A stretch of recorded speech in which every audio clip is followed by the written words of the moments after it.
Hello বন্ধুরা, welcome back to my channel and welcome back to a new video. কেমন আছো তোমরা সবাই? আশা করি সবাই খুব ভালো আছো আর আমিও খুব ভালো আছি।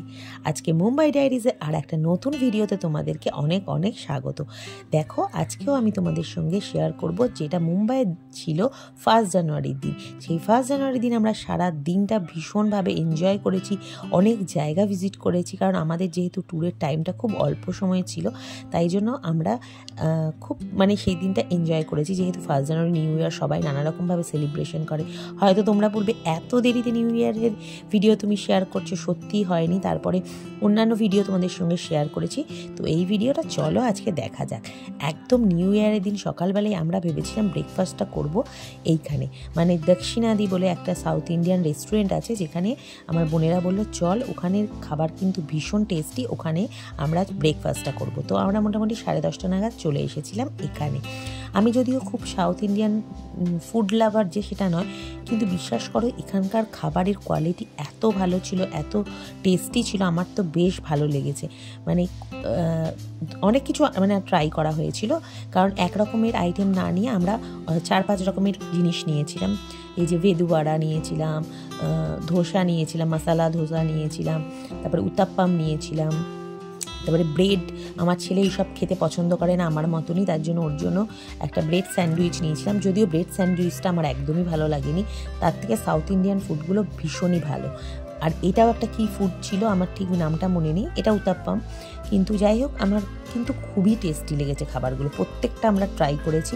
চাটনিগুলো তো অসাধারণ, 3 রকমের চাটনি দিয়েছিল, 3টেই অসাধারণ। আর এই যে সেই ব্রেড স্যান্ডউইচ একদম কাঁচা কাঁচা মতন, আমার তো একটু ভালো নেই। তার সাথে আবার এই পাঁপড়গুলো কেন ভাজা দিয়েছিল আমি সেটা বুঝতেই পারলাম না। অ্যাকচুয়ালি ওদের ওখানে সাউথ ইন্ডিয়ান ফুডের যেহেতু রেস্টুরেন্ট, তাই জন্য হয়তো এরকম হতে পারে এখানকার স্যান্ডউইচটা, যেটা আমার ভালো লাগেনি। বাদবাকি কিন্তু সমস্ত বেশ খাবারগুলো টেস্টি ছিল, অ্যাম্বিয়েন্সটাও ভীষণ ভালো ছিল। এখানে বাইরেও বসার এরকম জায়গা ছিল, আমরা অবশ্য ভেতরেই বসেছিলাম, কারণ মুম্বাইয়ে তখনই কিন্তু পড়ে গিয়েছিল অনেক গরম বেলার সময়, ভেতরে ছাড়া আমরা বাইরে বসতেই পারবো না। তো যাই হোক, তবুও একটুখানি এদিক ওদিক ঘুরলাম, ফটো তুললাম, তারপরে আমরা এরপরে বেরিয়ে যাব, কারণ আমরা সারাদিন সেদিনকার ঘুরবো ফিরবো, মজা করব, আনন্দ করব, আর খাবো দাবো, শপিং করব, এইটাই ছিল আমাদের প্ল্যান। তো চলো ভিডিওটা তোমরা দেখতে থাকো। তো নিউ ইয়ারে আমাদের খাওয়া দাওয়া হয়ে গেল, দেখো এবার আমরা যাবো ডি-মার্টে। তো গলার আওয়াজ কতটা আসছে আমি জানি না, তো চলো ওখানে একটু শপিং করে নিই। ওখানে শপিং ব্লগ কিছু দেখাবো না, কি শপিং করেছি সেটা তোমাদেরকে শেয়ার করবো। তো চলো। তো আমরা চলে এসেছি এখানে ডি-মার্টে। তো এখানে অনেকগুলোই ছিল শপিং মল, যাই হোক, ডি-মার্টে ভীষণ নাকি জিনিসপত্র প্রাইস অনুযায়ী জিনিসপত্র প্রচুর পাওয়া যায় ভালো। তো সেখানেই আমরা গিয়েছিলাম, আর তারপরে কিছু শপিং করে নিয়েছিলাম। তারপরের ভিডিও তোমাদের সঙ্গে আর কিছু করিনি। এরপরে আমরা একদম সন্ধেবেলা বেরিয়ে পড়েছিলাম লিটিল ওয়ার্ল্ডসে। এটাও একটা শপিং মল, যেখানে আমরা বাচ্চাদেরও শপিং করতে এসেছিলাম, বাচ্চাদের শপিং করার জন্য আমরা এই লিটিল ওয়ার্ল্ডে এসেছিলাম। তো ওদের সাথে কিছু শপিংও করব, খাওয়া দাওয়া করবো, আর একটু ঘোরা তো ছিলই। তো এটাও আমি একটু তোমাদেরকে টুকটাক ঘুরে দেখাচ্ছি।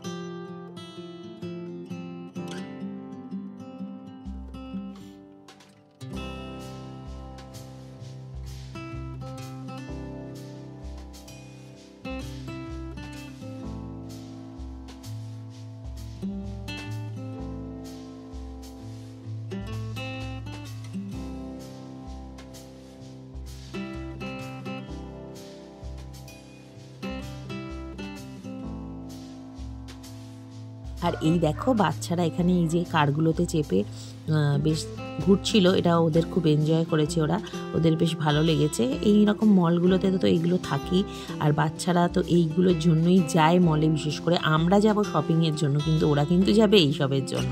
ওদের শপিংয়ে যতটা ইন্টারেস্ট ছিল, তার থেকে বেশি কিন্তু এইগুলোতে বেশি ছিল। তো যাই হোক, চলো আমরা এবার লিটল ওয়ার্কস থেকে বেরিয়ে গেছি খাওয়া দাওয়ার জন্য। ওখানে আমরা বার্গার, পিৎজা এইসব কিছু খাবো না ভেবে আমরা ভাবছিলাম যে বিরিয়ানি খাবো কোথাও। তো এখানে ছিল, কিন্তু বোনেরা বলছিল এমন একটা জায়গায় ট্রাই করবো যেখানে একটু ভালো। তো সেটাই আমরা দেখতে রাস্তায় বেরিয়েছিলাম। কিন্তু কি করব, বাচ্চাদের তো প্রচণ্ড খিদে পেয়ে গেছে, কারণ রাত অনেকটা হয়েছে। তাই ওদের জন্য আপাতত একটা ক্যাফেতে ঢুকে সেখানে আমরা ওদের জন্য একটা পিৎজা অর্ডার করলাম। জাস্ট একটাই মিডিয়াম সাইজের পিৎজা অর্ডার করলাম, যেটা ওরা 4 জন মিলে খেয়ে আপাতত পেটটাকে শান্ত করলো। তারপরে এবার আমরা বেরিয়ে গেছিলাম বিরিয়ানি খাওয়ার জন্য। তো একটু দূরেই ছিল আজওয়াদ বলে একটা বিরিয়ানি, যেটা নাকি নিউ খাড়গাড়ে ওপেন হয়েছে, নিউ হয়েছে এই রেস্টুরেন্টটা। কিন্তু মানে বিরিয়ানিটা কিন্তু অসাধারণ ছিল, মানে চিকেন দম বিরিয়ানি আমরা নিয়েছিলাম। আর বিরিয়ানিটা দেখেই হয়তো বুঝতে পারছো একদম একটু অন্যরকম ছিল। আর বিরিয়ানিটা টেস্ট কিন্তু অসাধারণ ছিল। আমি সত্যি কথা বলছি, এরকম টেস্টি বিরিয়ানি আমি কিন্তু এখনও পর্যন্ত আগে কোনো দিনই খাইনি। এত ভালো লেগেছে আমার। মানে অন্য জায়গার বিরিয়ানিও ট্রাই করেছিলাম, কিন্তু এখানকার বিরিয়ানিটা কিন্তু আমার ভীষণই ভালো লেগেছে। তো যাই হোক, সেখানে সব খাওয়া দাওয়া করলাম, বাচ্চারাও খাওয়া দাওয়া করছে। তো এরপর খাওয়া দাওয়ার পরে অনেকটা রাত, তখন মোটামুটি 11টা বেজে গেছে। তো এরপরে আমরা বেরিয়ে যাব। তো তোমাদের কেমন লাগছে ভিডিওটা বা আমার মুম্বাইয়ের ভিডিওগুলো তোমরা কিন্তু কমেন্ট করে জানাচ্ছ আমাকে। আমার কিন্তু ভীষণ ভালো লাগছে। আর যারা নতুন বন্ধু আমার চ্যানেলে এসেছো কিন্তু এখনও পর্যন্ত সাবস্ক্রাইব করনি, তারা অবশ্যই কিন্তু চ্যানেলটাকে সাবস্ক্রাইব করে পাশে থাকা বেল আইকনটা প্রেস করে দিও অল নোটিফিকেশান অন করার জন্য। তো এইভাবেই আমার পাশে থেকো, সাথে থেকো। পুরনো বন্ধুদের জন্য রইল অনেক ভালোবাসা, অনেক ধন্যবাদ তাদেরকে। আর যারা নতুন বন্ধু তাদেরকে তো বললামই, একদম পাশে থেকো, সাথে থেকো। আরও ভালো ভালো ভিডিও আশা করি তোমরা পাবে। কেমন ধরনের ভিডিও তোমরা দেখতে চাও সেটাও তোমরা জানাতে পারো। এই দেখো আমরা এবার বাড়ির পথে ফিরছি। এই দেখো 11টা 31 বাজছে। তো চলো আজকের মতন ভিডিওটা আমি এখানেই শেষ করছি। চলে আসবো আবার নেক্সট ভিডিও নিয়ে। ততক্ষণের জন্য টাটা, সবাই ভালো থেকো এবং সুস্থ থেকো।